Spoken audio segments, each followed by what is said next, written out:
Jai Hind student, today we are going to discuss another chapter, that is internal trade. Trade is the nucleus of all business activities. Production, transportation, banking, insurance, warehousing, etc. all are direct contact with trading activities. It is trade which facilitates expansion of business activities throughout the world. On the basis of territorial boundaries of the nation, trade activities could be classified into the internal trade or external trade. However, in the unit we can discuss the views on the nature and type of internal trade, exchange of goods and services within the boundary of a nation. Thus, what is the meaning of internal trade? Internal trade is also known as home trade or inland trade. It means buying and selling of a goods within a boundary of a nation. The payment for goods are made and received in a national currency.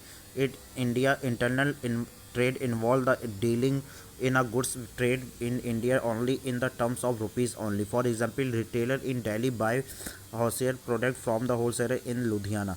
Many wholesaler, retailer, and mercantile agents are engaged in the home trade. They are served to establish link between the producer and the consumer. The basic purpose of the internal home trade is to facilitate the distribution of goods and services throughout the country.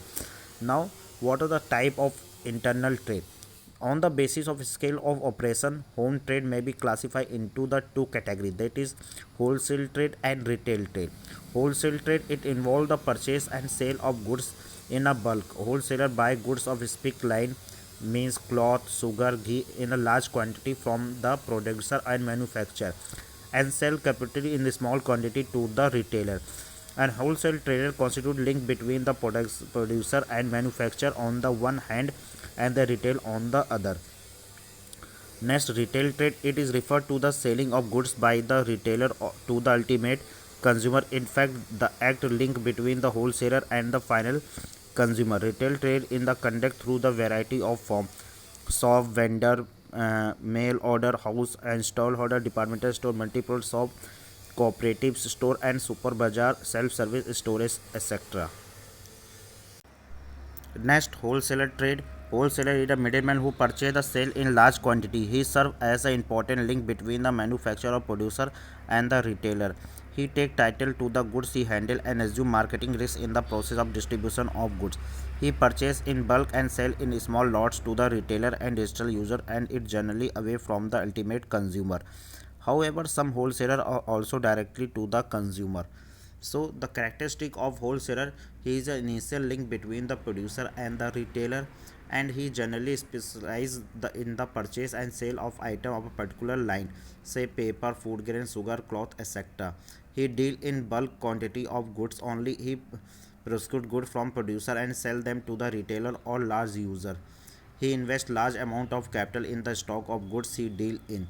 He provide advance to the producer for manufacture goods and services.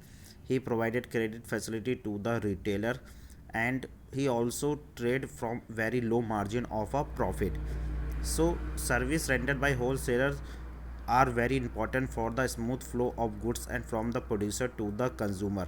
That is why wholesaler cannot be eliminated from the channel of distributions.